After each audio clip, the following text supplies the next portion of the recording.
ये मेरी जानकारी में नहीं है। अगर ऐसा कोई भी चर्चा है उस पर निर्वाचन आयोग इसका संज्ञान लेकर कार्रवाई करेगा। सर 400 पार के नारे दिए जा रहे हैं। ये नारे और जो दावे किए जाते हैं भाजपा के माध्यम से, इनमें कोई दम नहीं है, क्योंकि इतने अगर कॉन्फिडेंट बीजेपी होती तो वो विपक्ष के पार्टी के नेताओं को तोड़ तोड़ कर अपने से नहीं जोड़ती।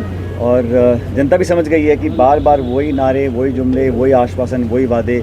बात हो रही है 2047 की, अमृतकाल की, लेकिन 10 साल में क्या किया क्या नहीं किया उसका लेखा जोखा देने को तैयार नहीं है। इसलिए जज्बाती मुद्दों पर चर्चा ले जाना उनकी एक रणनीति है, और संवैधानिक संस्थाओं को जो कमज़ोर किया जा रहा है उससे भी उसको लोग नापसंद कर रहे हैं। मुख्यमंत्रियों को आप डिटेन कर रहे हैं, कांग्रेस पार्टी के खातों को सीज़ कर रहे हैं। इन सब बातों का भी एक नकारात्मक प्रभाव जनता पे पड़ता है। लेकिन जनता बहुत समझदार है, पब्लिक चाहे बोले कम, लेकिन अपने मन से, विवेक से सही व्यक्ति, सही पार्टी को वोट डालकर जिताएंगे। 2047 का नारा देने से प्रधानमंत्री विजन 2047 को लेकर, वही तो मैंने कहा ना, तो अब आप 10 साल से सरकार में हैं, और मैंने कई जगह कहा कि 10 साल सरकार को हो गए, 5 साल और मांग रहे हैं। और जो नौजवान फौज में भर्ती होकर नौकरी करना चाहते हैं, देश सेवा करना चाहते हैं, उसको आप दे रहे हैं 4 साल।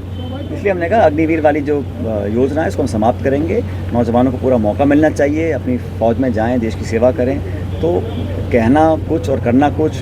2 करोड़ रोज़गार देने की बात की थी, किसान की आमदनी डबल करने की बात की थी, करप्शन को, महंगाई को ख़त्म करने की बात करते थे, उस पर कोई कार्रवाई नहीं करी अब तक। अब तो सिर्फ 2047 की बात हो रही है और 5 साल और मांगे जा रहे हैं, और दावे बहुत बड़े किए जा रहे हैं। मुझे लगता है दावों में कोई दम नहीं है। राहुल गांधी कह रहे हैं 150 सीट आएगी, पहले 180 का उनका प्रेडिक्शन था, अब उन्होंने कहा 100। तो बहुत संभव है, मुझे लगता है बहुत संभव है, क्योंकि जो माहौल दिख रहा है, जो गठबंधन हमारा स्ट्रॉन्ग है, बड़े बड़े राज्यों में इंडिया गठबंधन बहुत मजबूती से चुनाव लड़ रहा है, खासकर महाराष्ट्र में, बिहार में, तो हम लोगों को बहुमत मिलेगा।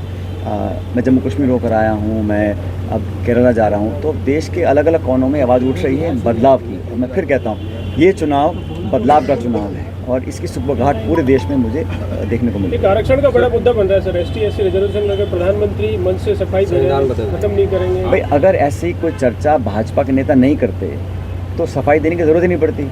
अगर भाजपा का शीर्ष नेतृत्व खुद सफाई देने पर मजबूर हो रहा है तो कहीं ना कहीं बिना धुएं की आग तो होती नहीं ना। तो उनके नेताओं ने ऑन रिकॉर्ड बातें बोली हैं, इसलिए उनको सफाई देनी पड़ रही है।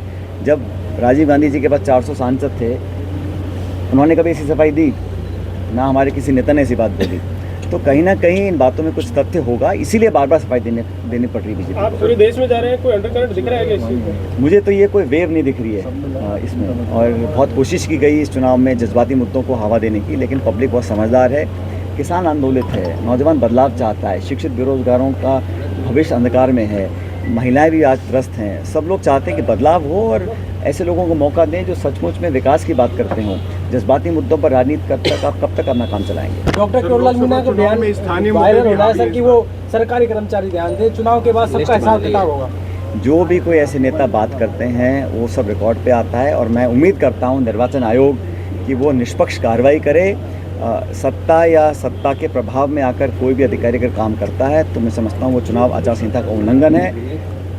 निर्वाचन आयोग एक संवैधानिक संस्था है, उसकी निष्पक्षता पर बने रहना उसका बहुत ज़रूरी है, और मैं उम्मीद करता हूं कि इलेक्शन कमीशन हर ऐसी कोई घटना का पूरा ध्यान देकर कार्रवाई करेगा, ताकि जमहूरियत में, गणतंत्र में, लोकतंत्र में जनता का जो अटूट विश्वास है वो बरकरार रहे। कांग्रेस शिकायत करेगी क्या? हाँ? कांग्रेस शिकायत करेगी?